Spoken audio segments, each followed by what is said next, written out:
and I could get mad at the magpie. I don't know if he's gonna ruin the recording, but the magpie is part of the bigger picture as well, and right now, affecting my energy. I could get upset about it, but it reminds me of a story of a Zen master, and his student asks him, "Where shall I find enlightenment?"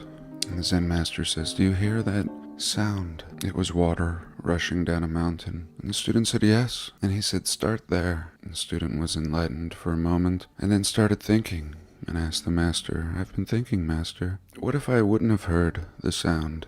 And the master raised his finger and said, "Start there." And I would apply this to everything. I thank you for being here. I hope you're all well. God bless and welcome.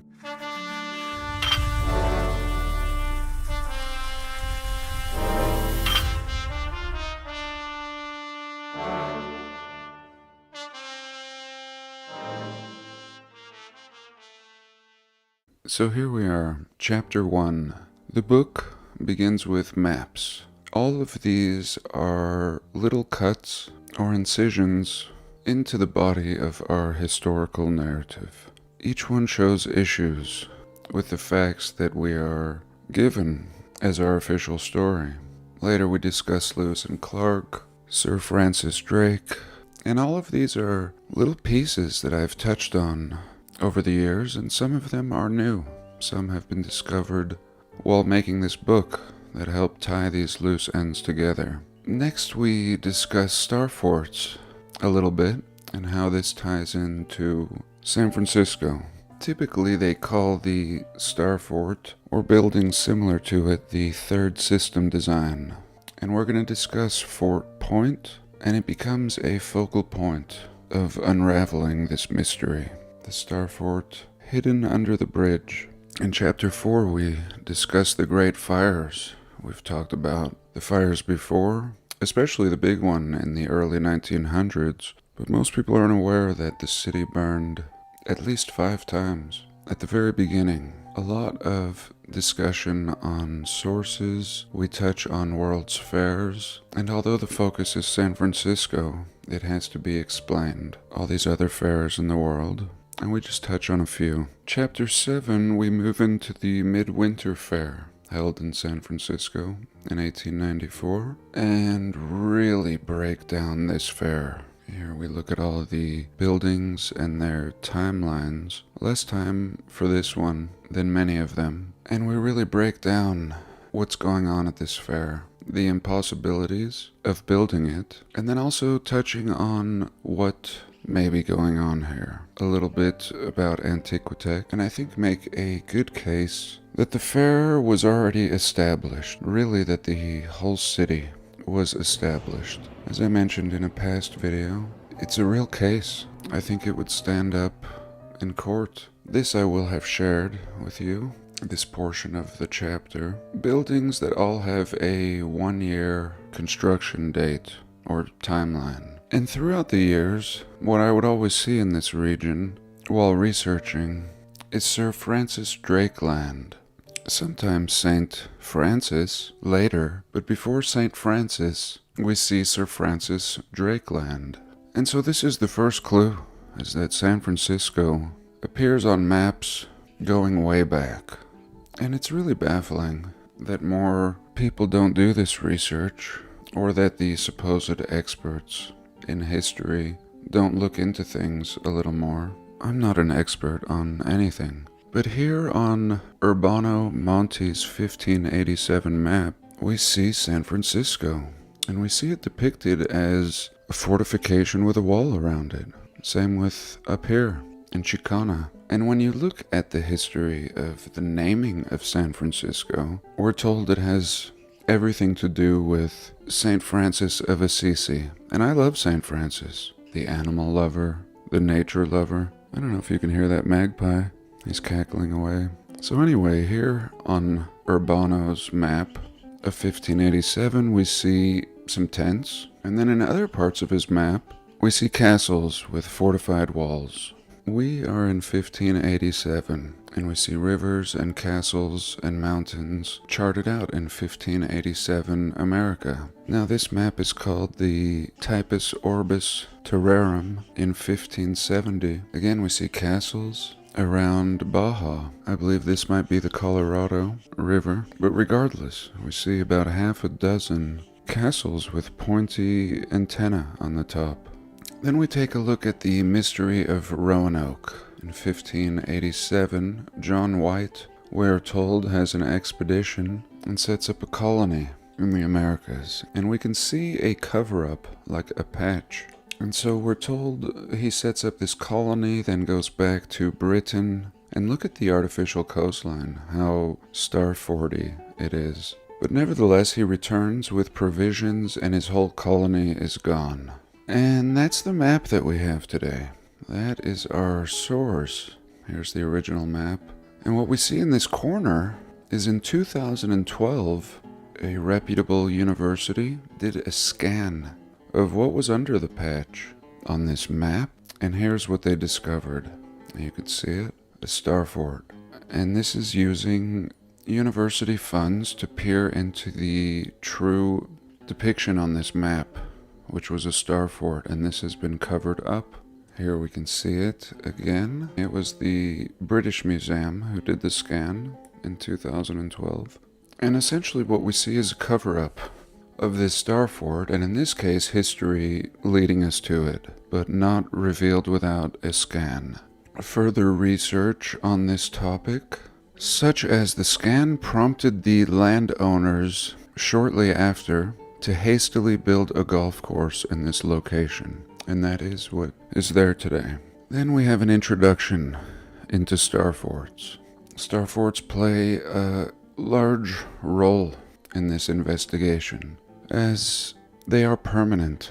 Sure, you can cover them up and put a golf course on top of them, but oftentimes it's not possible. Here we can see the Google map of star forts. I believe this was put together by Colm Gibney, who does excellent work with star fort research. And in this case, I'm calling the structure in San Francisco a star fort. It has all the elements of a star fort, but we don't see it pinned on this map. Here we can see Fort Morgan in Alabama, and here we can see the interior of Fort Morgan. Every fort having millions of bricks and displaying this same architectural style, looking more like a Roman bathhouse in America. So now back to San Francisco, because that is the focal point of the video. As I mentioned before, it didn't start out that way, but a good case was made available with the sloppy narrative that we've been fed. Here we can see the old Lewis and Clark map, which came after all those maps. Even sources remark how sloppy and crude the map is. And even though they didn't make it to San Francisco, it's depicted on their map. We're told Lewis and Clark made this expedition because of the Louisiana Purchase of 1803. And the president sent Lewis and Clark out to explore this new territory. And this was purchased from France. And here, even in this crude Lewis and Clark map, again we see San Francisco here, not even part of their exploration. And we see Port Sir Francis Drake right here. So kind of a hybrid. 1806 Lewis and Clark, 1669 map Amérique Septentrionale, or in French or Latin, Sept, S-E-P-T, is seven, perhaps seventh, nation. So did they really discover anything? We must ask ourselves. Sir Francis Drake, of course, was a 16th century English sea captain, and we are told he is best known for circumnavigating the realm. They tell us the precise location of his landing remains the subject of academic debate. But is it really? I think they tell us this, but old maps show otherwise. Now in Chapter 3 we discuss third system designs, and really the ability for San Francisco to be throwing this baby up right at the beginning, right when they're just starting out. And this is such a recent city San Francisco. And our history should be the cleanest. And yet, just an example, we are told this foundation was laid importing stone from China. So that's what the official narrative tells us. When San Francisco is starting out in the 1850s, they're importing stone from China. And here's the bricks on the inside of Fort Point, San Francisco, one of the earliest surviving structures. All these bricks will have been handmade. The first California brick-making manufacturers don't arrive until about 20 years after its completion. Because the town was so young and full of gold miners, we are told, they trained 200 gold miners to become masons so they could divert their attentions into building this wonder. Here's another look at the inside, just to show you what we're dealing with. So again, this stone on the bottom, we are told, will have come from China, and the bricks will have been handmade. What do you think? And this book is really over the top. Here we can see the inside of Fort Morgan, and here the interior of Fort Pulaski. Really interesting the way the brick is laid out here. And this is laid out in the finest of brick-making styles. Here we discuss different brick-making styles, just to emphasize. We have the English bond, and then we have the Flemish bond. As you can see, a very complex laying of the brick. Some of these walls 7 feet thick. And we're told, in the wake of the War of 1812, America decided to start building structures in this fashion, explaining away the Star Fort as this third system design. The interesting thing is that when we look at the history, every single fort was a failure. And in my last video, I will have discussed one fort on the northern tip of New Jersey. And there were dozens of scattered star forts buried in the brush. For years, we've been looking at star forts that might not even be official star forts, and yet displaying this Flemish brick masonry style. Here, of course, we see Fort Jefferson in this same style, out in the middle of the water. Some of the earliest wonders built out in the water. Water touching brick. And in this part of the chapter, it just goes over all of these wonders and how they were all failures. Why would you keep building 16 million brick structures when they have a history of failing? Here we can see Fort Morgan, 1817. Come on. If you showed these plans to a modern brick mason, he probably wouldn't even give you a bid. And yet many of these, we are told, were built with as little as 200 slaves, not even trained. Here we can see the Fort Pulaski off the coast of Georgia, and Fort Gaines, another failure. Fort Macon in North Carolina, another failure, a waste of resources if we're to believe our history. And then we move on to fires.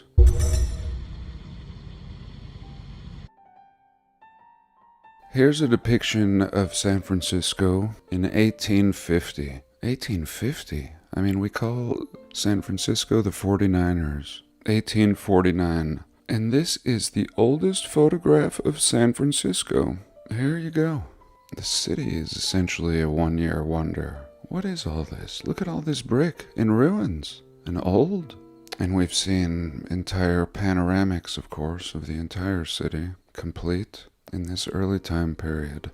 Here she is in 1853. Look at this. Cathedral, another massive building with a clock tower. Look at this sharp Star Fort corner. So they're building these massive cities in walls. Very pointy, very, very Star Forty here. And we can see the primitive people, this man with this little knapsack, just hanging out on the grass. What else are you going to do in 1850?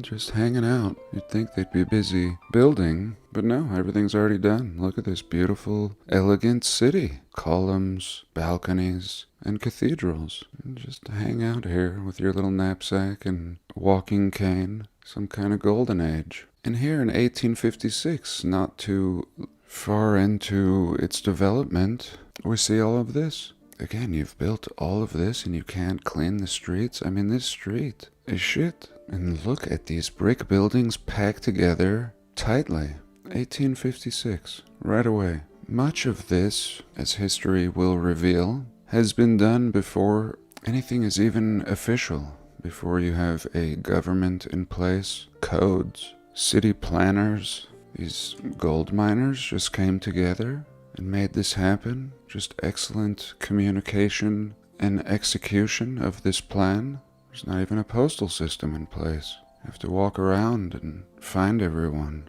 physically in order to coordinate this plan. And here's 1851, after a fire. So again, we see massive buildings, roofless, ruins that look like the ruins of Pompeii, super wide planned streets here. And this city and history associated with it is so baffling. And yet we thought it might be a little easier because it's one of the most recent cities in North America. Here we can see a building in 1856. Look how beautiful and weathered this is. Somebody has thrown a little sign up here that says tobacco. And how old is this really? Look at this brick building over here. This thing must have as much concrete and stone as it does brick. And here we have a little modest wooden structure. The coal yard. Horse and wagon. Pretty rough condition out here. And yet this thing looks as old as anything in Europe. In one of the earliest photos. Here in another video, we will discuss this building, the old City Hall, which was originally a theater that failed within its first year. And this too looks old. This building next to it looks like it's in pretty rough condition, just none of this looking new. And here again we see an old construction photo. Is this really a construction photo? I mean, look at this building here. With this stone brick on top, this thing, the dome, and then look at this little shack. What is going on with this crappy little shack? They couldn't even use the same size planks to make the roof. Night and day here. Two different worlds, two different eras. 1858, 1855, the old custom house. The old. And we discuss in great detail what it would actually take. Sitting down and crunching numbers, windows, bricks, stucco, mortar, steel, all things that don't exist. They don't even have good roads to transport any of this, from what we can see. Here's a look at all the fires in between 1849 and 1851, and how much the narrative tells us they lost. Millions. Who would ever continue building in a city that was burning at this rate? No insurance. Everything in our early history seems to be a great loss. All the star forts were failures, and San Francisco burning down 6 times within the first few years. Here's a look at handmade bricks. And here's a pallet of brick, if you ever wondered what that looks like. So here you go. You gotta move each pallet with a horse and wagon. We're told a horse and wagon can move a maximum of 2,000 pounds or a ton. But you've got to get it on the trailer and off. And we don't have forklifts in this time period. Here's a map of 1849. I mean, the city is in its infancy, and yet we see this survey. Come on. Well, in this book we'll break down exactly what it would require to do a survey. Even in my town, surveyors are often teams of 2 people. And here we can see that they have surveyed, in this time period, underwater, comparing maps of present and old. So they laid out a perfect grid. We see the same story in Salt Lake City. Just a perfect grid right away before building anything. I mean, according to our calculations, it would have taken more than 80 years for a crew to survey this city. 80 years. Using the methods that we're given available at the time for surveying, which consisted of chains and this kind of tool, theodolite. Chains and this thing. And they created not just a square, but complexities, such as what we see here and here. and again mapping into the water. Now later they would reclaim this land and fill it in, but that hasn't happened yet. We're not making land, or we shouldn't be, with all these other problems and logistics that the city is faced with in this early time period. Now we see a 1859 survey from the Coast Guard, and really over the top. Forget about the city. This is serious map making in 1859. And in this survey we see giant sand dunes in the middle of the city that don't appear on earlier maps. And here 1856, and I'm jumping around, I'm not going in order necessarily, but what we see in 1856 before its completion is Fort Point. And here it is, it's undeniable. Millions of bricks, this massive structure that we started the video off with is sitting here. Now, did the editors of history miss this? Perhaps, but nevertheless, here it is completed. We can see its brick walls and angles. And then we talk about World's Fairs briefly. 1851, Crystal Palace in London. Here we see 1867, just to give you an idea of what's going on in other parts of the realm. Come on. Here we see Philadelphia, 1876. Just the grand city, massive. Look at this place, 1876. Absolutely royal. We see the Chicago 1893 Expo. Absolutely mind-blowing and unnecessary. And then we get into the 1894 California Midwinter Expo. And that is pretty much our focus. Everything kind of leading up to this. And we completely break this baby down. Exactly what it would take. And what we come to discover is it would have taken trains upon trains of coal, one after another, bringing in coal, tons to burn daily to power this fair. And when you look at the old pictures, you don't see any smoke, you don't see any coal burning. It would have been a smoke fest to light this baby up even for a couple hours. And yet we're told it was powered for 6 months. And I think I'll have to do a part 2 on the Bookshare. And this is kind of where the book starts getting juicy. But laying out a nice foundation, I think, for anyone who is new to this research. Laying it out in a way that's going to help bring the reader up to speed, understanding this research that we've been doing for the last 6 or so years, really solidifying the point that we've been making, and helping to answer the question as to whether or not these cities existed prior to our newly arriving civilization. And I just wanted to say that David and I will be on Coast to Coast AM on September 30th. So be sure to tune in or call in and ask some questions. So that's it for today. I thank you for joining me. I love you all. God bless, and I'll see you next week.